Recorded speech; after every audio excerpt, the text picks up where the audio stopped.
Hello physics bye विमल channel पे स्वागत है। अब आज हम पढ़ते हैं गोलीय अवतल पृष्ठ पर अपवर्तन का सूत्र। ठीक है, तो गोलीय अवतल पृष्ठ पर अपवर्तन का सूत्र डेरिवेशन होगा जो कि हमारे क्लास 12 फिजिक्स सेकंड का, ये तुम्हारे सेकंड चैप्टर का है। ठीक है, जैसा कि अपवर्तन पढ़े हैं सब लोग। अपवर्तन क्या है, यानी प्रकाश किरणें एक माध्यम से दूसरे माध्यम में जाती हैं तो अपने मूल मार्ग से विचलित हो जाती हैं, जिस घटना को हम क्या कहते हैं, अपवर्तन कहते हैं, यानी प्रकाश का अपवर्तन कहते हैं। यानी इसमें दो प्रकार के माध्यम होते हैं। एक माध्यम हमारा क्या होगा, एक सघन होगा, दूसरा क्या होगा, विरल होगा, या तो पहला विरल होगा दूसरा सघन होगा। तो यानी कि दो माध्यम की आवश्यकता होती है। ठीक है, तो हम एक अवतल पृष्ठ बनाते हैं, हम एक ओर का माध्यम विरल ले लेते हैं, एक ओर का माध्यम हम सघन ले लेते हैं। ठीक है, हम अपने उस अवतल पृष्ठ के बाईं ओर हम किसी वस्तु को रखते हैं और वस्तु से देखते हैं हमारा उसका प्रतिबिंब क्या बनता है, फिर प्रतिबिंब की दूरी वगैरह नाप के हम उसके अपवर्तन के सूत्र का निगमन करते हैं। ठीक है, जो कि बेहद इंपॉर्टेंट है। अवतल पृष्ठ पे अपवर्तन के सूत्र का निगमन आता है या उत्तल पृष्ठ के सूत्र का निगमन आता है। ठीक है, तो ध्यान से देखिएगा। तो हम शुरुआत करते हैं, पहले हम चित्र बनाते हैं, फिर उसके बाद इस पर हम लिखते हैं, जैसे कि अपनी भाषा में जो चीज़ें समझ में आती हैं या जैसे हम चित्र बनाते हैं उसी के बारे में वैसे वैसे हम इसकी अपनी भाषा में लिखा जाता है। ठीक है, तो पहले हम चित्र बनाते हैं, उसके बाद हम लिखना बताते हैं। ठीक है, तो ध्यान से देखिएगा। हम एक गोलीय अवतल पृष्ठ यहाँ पे बना लेते हैं। ठीक है,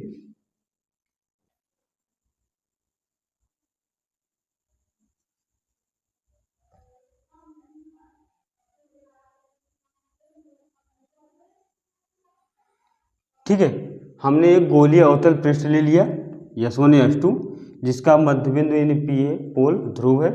ठीक है, इनके दोनों ओर हमने माध्यम बना लिए। एक N1 माध्यम है जो कि विरल माध्यम है, N2 माध्यम है जो कि सघन माध्यम है। ठीक है, इसके मुख्य अक्ष पर हम कोई एक वस्तु O ले लेते हैं, ऑब्जेक्ट। इस वस्तु O से कोई प्रकाश किरण चलती है, इस पहले माध्यम से दूसरे माध्यम में जाएगी तो अपवर्तित होगी। ठीक है, तो सबसे पहले हम यहाँ पे एक वस्तु ले लेते हैं।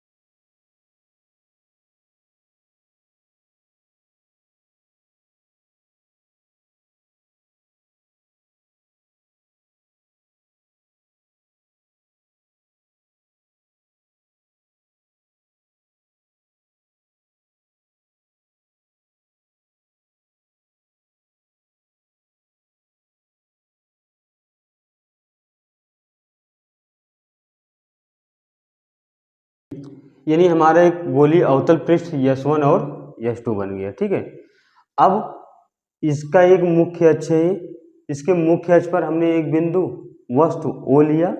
इस O से प्रकाश किरण चलती है, इस O से यहाँ से प्रकाश किरण यहाँ पे चलती है, जो इस माध्यम से दूसरे माध्यम में अगर जाती तो ऐसे कुछ जाती, लेकिन क्योंकि ये विरल है, ये सघन है, तो प्रकाश किरण जब पहले माध्यम से दूसरे माध्यम में जाएगी तो अभिलंब की ओर झुक जाती है। यानी ये वाली प्रकाश की किरण किधर होगी, ये तुम्हारा अभिलंब है तो ये अभिलंब की ओर झुकेगी। ठीक है, तो हम इसको थोड़ा सा एरिया बना देते हैं।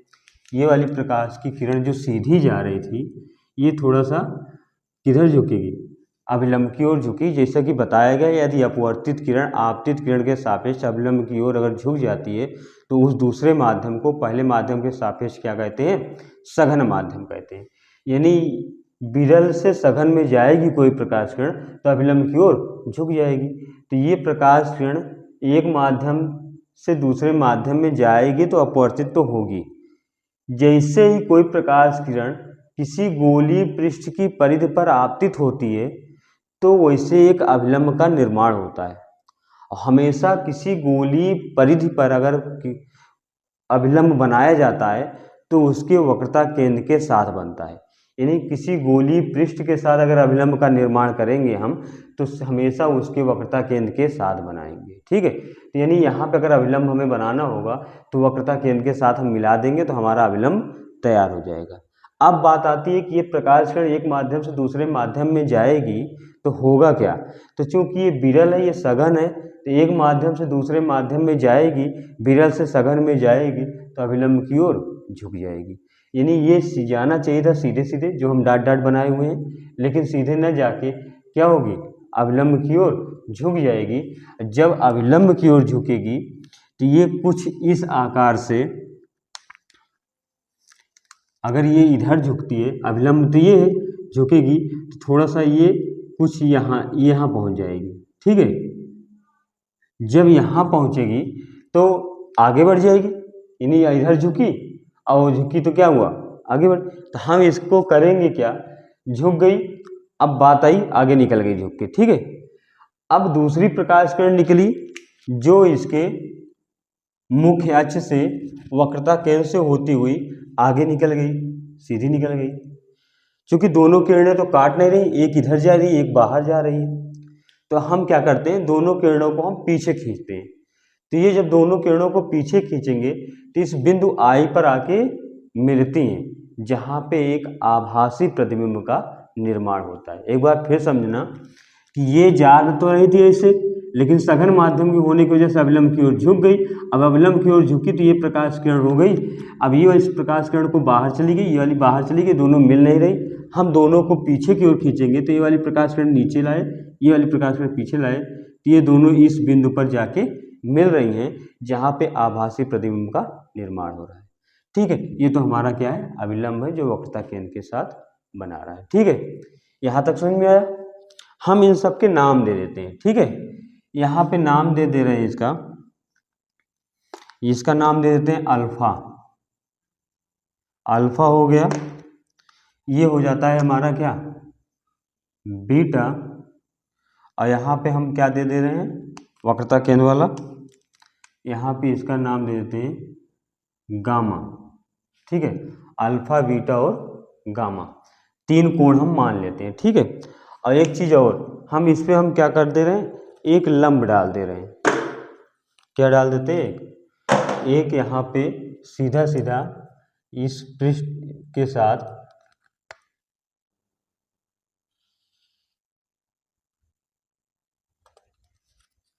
एक लंब डाल रहे हैं और इन सब के हम नाम लिख दे रहे हैं। ठीक है, नाम जैसे हो गया, अगर O से प्रकाश किरण चल रही है तो कहाँ जाके मिलेगी, तो हम यहाँ पे दिखा दे रहे हैं बिंदु A पर मिलेंगी और इसका नाम दे देते हैं यम। ठीक है, इसका नाम क्या दे रहे हैं, यम दे रहे हैं। ठीक है, तो बिंदु ऊपर वाला A बिंदु है, नीचे वाला ये वाला हमारा बिंदु यम होगा। ठीक है, यहाँ तक तो समझ में आया। चलिएगा, अब जो चीज़ें हमें लिखना होगा हम लिख सकते हैं। अगर चीज समझ में आया तो हम लिख सकते हैं, माना S1 S2 एक गोलीय अवतल पृष्ठ है जिसके एक ओर का माध्यम N1 विरल, दूसरी ओर का माध्यम N2 सघन है।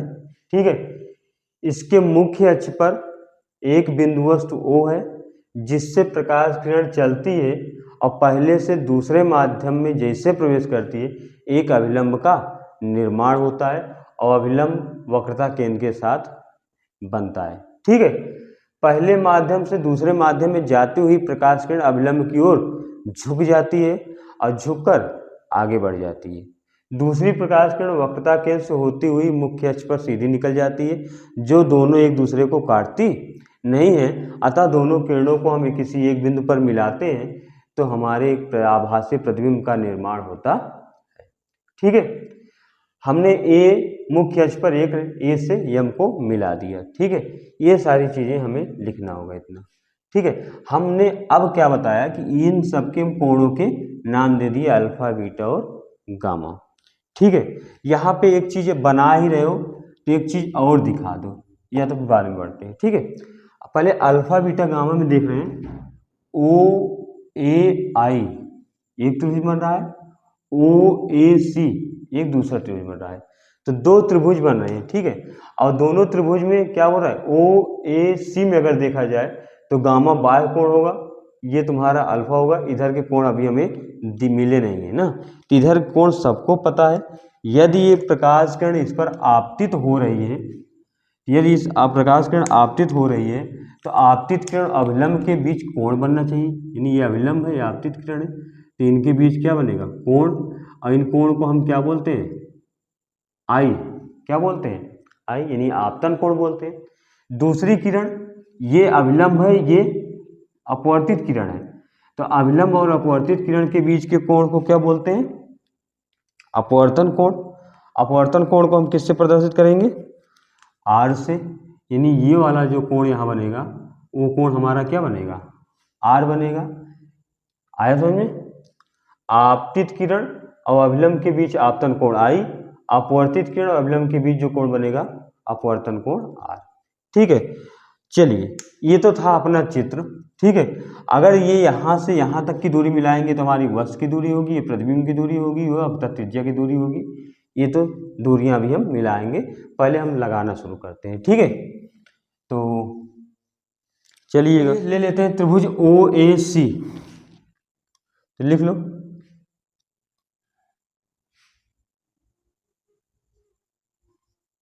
त्रिभुज ओ ए सी में, ठीक है, त्रिभुज ओ ए सी में। तो त्रिभुज ओ ए सी में हमें एक मिल रहा है कि बाह्य कोण बराबर, ओ ए सी में बाह्य कोण बराबर शेष दो अंतः कोणों का योग। तो बाह्य कोण क्या है, गामा है, तो हम लिख सकते हैं गामा बराबर अल्फा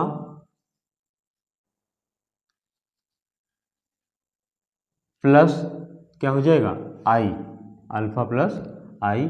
या तो हम आई बराबर अगर निकालना चाहें तो अल्फा कहाँ आएगा, गामा के बगल में, यानी गामा माइनस अल्फा हो जाएगा। समीकरण क्या बना लेंगे, फर्स्ट। दूसरी बार में आ जाए, कौन सा त्रिभुज ले ले, आई ए सी, कौन सा ले ले, आई ए सी। तो यहां लिख लेते हैं त्रिभुज आई ए सी में, ठीक है। अच्छा त्रिभुज आई ए सी में देखें तो हमें आई ए सी, यानी ये आई ए सी है, इसमें बाह्य कोण भी क्या क्या मिल रहा है, गामा मिल रहा है, तो बीटा प्लस आर मिलेगा। यानी यहाँ पे लिखना चाहें तो गामा बराबर बीटा प्लस आर हो जाएगा, यानी आर बराबर निकालें तो गामा माइनस क्या हो जाएगा, बीटा। इसको क्या बना लें, समीकरण 2 बना लें, ठीक है। ये तो यहाँ से हमें इन दोनों त्रिभुजों से आई और आर के मान मिल गए। और जब आई और आर के मान मिले तो हम एक चीज और लगा सकते हैं, स्नेल का नियम। स्नेल का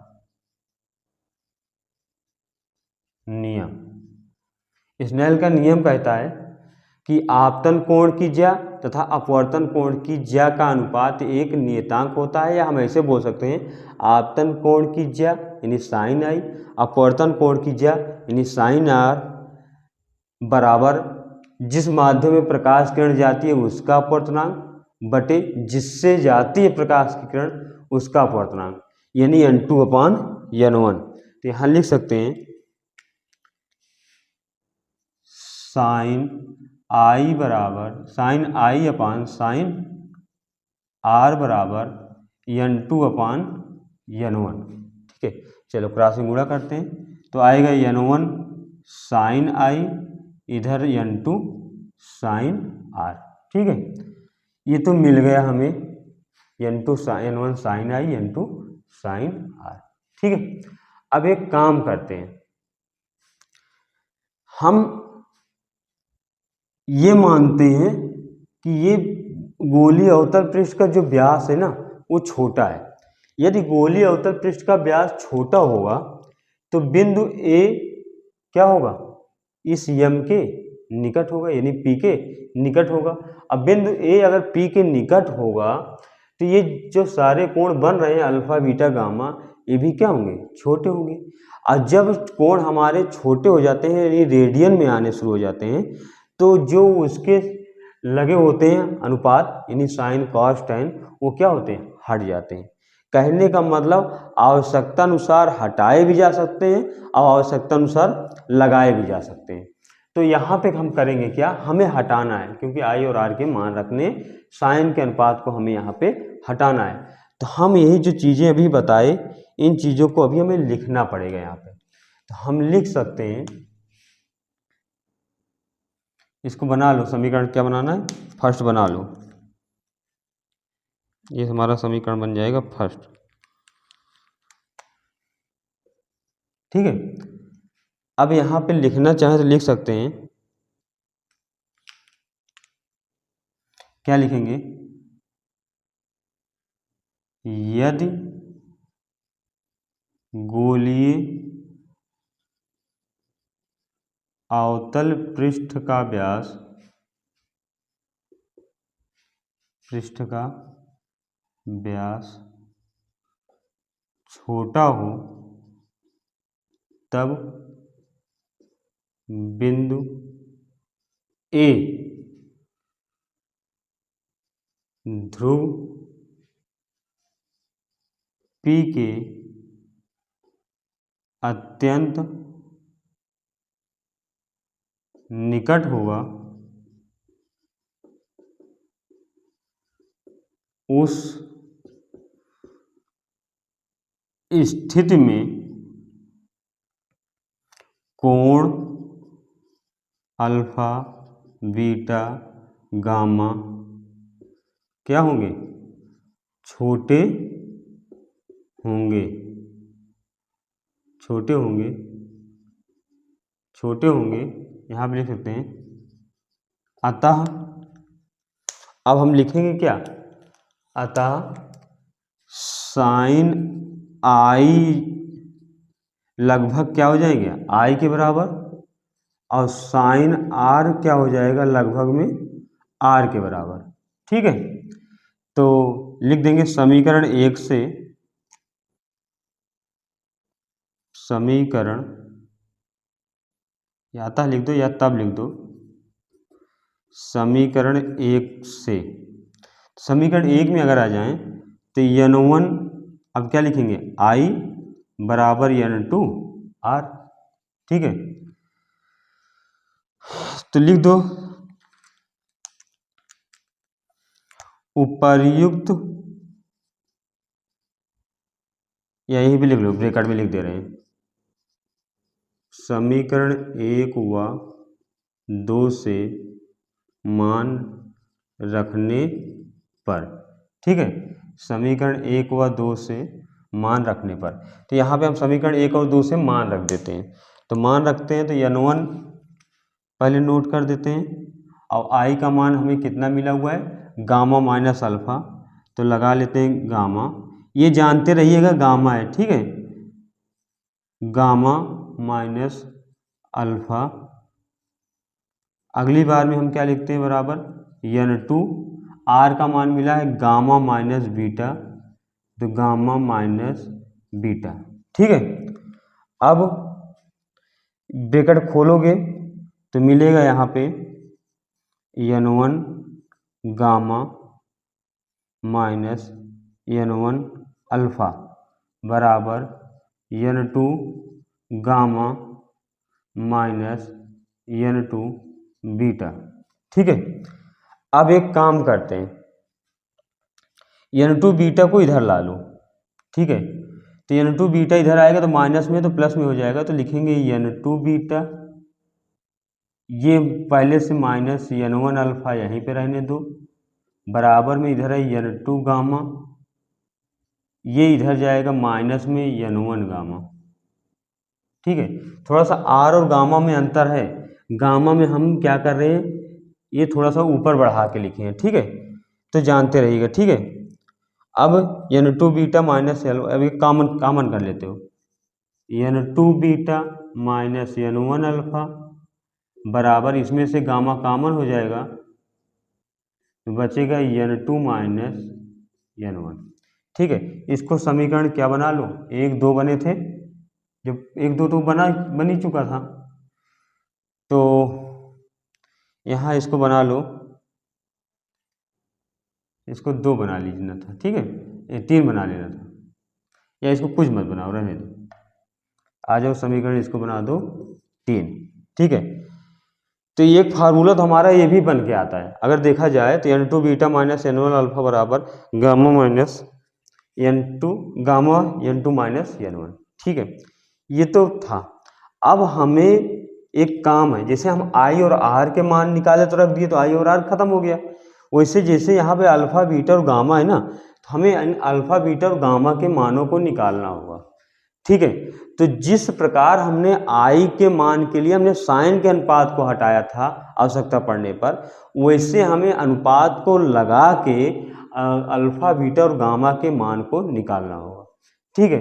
तो हम एक काम करते हैं, हम मान लेते हैं यदि ये कोण छोटे होंगे तो कोण को हम अल्फा की जगह tan अल्फा लिखेंगे, और जब tan अल्फा लिखेंगे तो ये हमारा लंब हो जाएगा, ये आधार हो जाएगा, ये कर्ण हो जाएगा। तो इस स्थितियाँ पढ़ेंगे, यानी हमें लंबाई की पता होना चाहिए और इनके आधार को पता होना चाहिए। तो पहले हम सबसे पहले लिख लेते हैं लंबाई क्या डिनोट करेंगे, लंबाई को किससे, तो लंबाई को हम प्रदर्शित कर दें h से, हाइट हो गया, ठीक है। अब बात आती है इन दोनों, तो इनको हम पहले हम लिख लेते हैं, ठीक है। चलिए, यानी वस्तु की दूरी माइनस ही हो गई, प्रतिबिंब दूरी माइनस भी हो गया, वक्र त्रिज्या माइनस r हो गया, ऊंचाई में h मिल गई, ठीक है। तो ये तो मिल गया हमें, ऊंचाई हो गया, ये सारी चीज़ें मिल गई। अब हम निकाल सकते हैं, ठीक है। समकोण त्रिभुज बन जाएगा, अगर अल्फा का निकालना होगा तो समकोण त्रिभुज बन जाएगा OAM, अगर आई का मान निकालना होगा तो IAM, और सी का मान निकालना होगा तो CAM, यानी एक समकोण त्रिभुज तीनों का बनेगा, ठीक है। तो चलो अब हम लिखते हैं, देखिए चूंकि पृष्ठ का व्यास छोटा माना गया है, अतः कोण अल्फा बीटा गामा भी क्या होंगे, छोटे होंगे, तब बिंदु A और M ध्रुव P के अत्यंत निकट होगा, अत्यंत निकट होगा। तब हम क्या लिख सकते हैं, तब हम यहाँ पे लिख सकते हैं अल्फा बराबर tan अल्फा, अल्फा बराबर tan अल्फा, और tan अल्फा बराबर होता है लंब बटे आधार होता है। लंब क्या होगा AM, AM क्या है हमारा, ऊंचाई है, तो ऊंचाई को तो मान लो क्या हो जाएगा h लिख दे, बटे OM के बीच की दूरी, यानी वही दूरी, यानी जो P की दूरी है क्या होगी, माइनस u होगी, ये हो गया। अगली बार में अल्फा हो गया, बीटा हो गया, इसको लिखेंगे tan बीटा, ठीक है। tan लंब बटे आधार, लंब क्या है AM है, आधार क्या होगा IM होगा। एक चीज़ जो बताना चाहते हैं, यहाँ पे जगह कम थी हम नहीं लिखे, यहाँ पे हम जो बताना चाह रहे हैं वो देखिएगा, बिंदु A और M ध्रुव P के अत्यंत, जो A और M है ये P के निकट होगा, यानी जो M वाला बिंदु है P पे चला जाएगा, यानी जहाँ M लिख रहे हैं उसको हम P भी लिख सकते हैं, यानी हम इसको AP बटे IP भी लिख सकते हो। AP मतलब h है और IP मतलब इनके बीच की दूरी कितनी है, माइनस v है। अगली बार में गामा बराबर निकालें तो tan गामा बराबर AM बटे, गामा की बात हो रही है तो हो जाएगा CM, और हम बता रहे हैं AM को लिख सकते हैं AP भी और CM को लिख सकते हैं CP भी, तो AM तो यह चाहिए, CP का मान दिया है -r, ठीक है। अब हम लिख देंगे यहाँ पे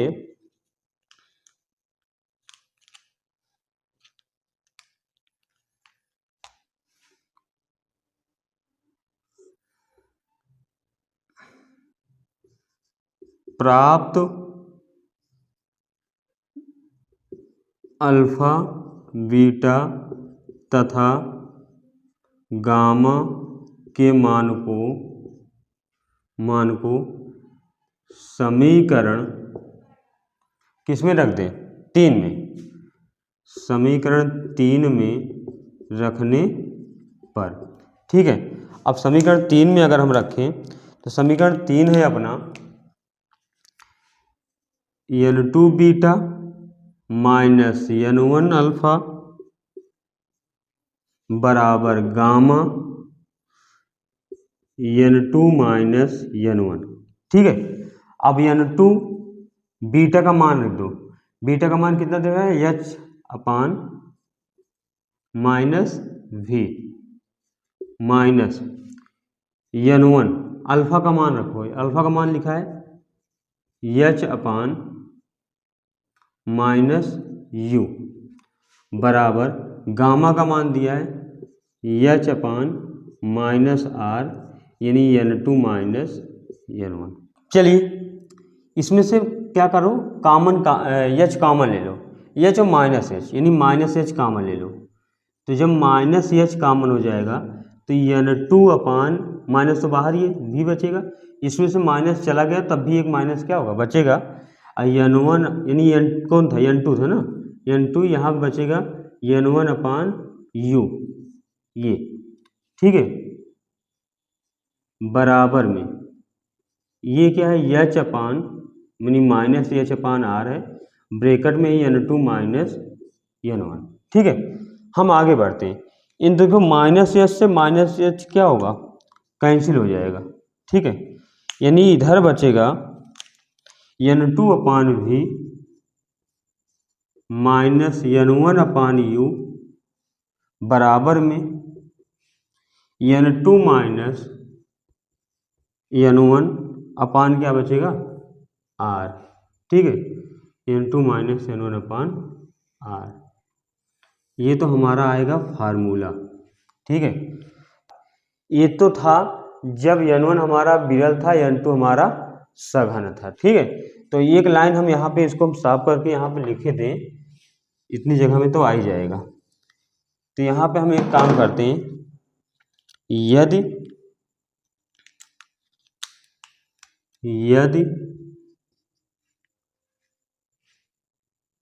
माध्यम N1 क्या हो, सघन, तथा N2 तथा माध्यम N2 विरल हो, तब क्या होगा, माध्यम को हम बदल दें तब क्या होगा, तब जो आएगा हमें, तब ये मिलेगा, यहीं पे चेंज कर दो, N1 upon V minus N2 upon U बराबर N1 माइनस N2 अपान क्या हो जाएगा, आर। चेंज हुआ ना।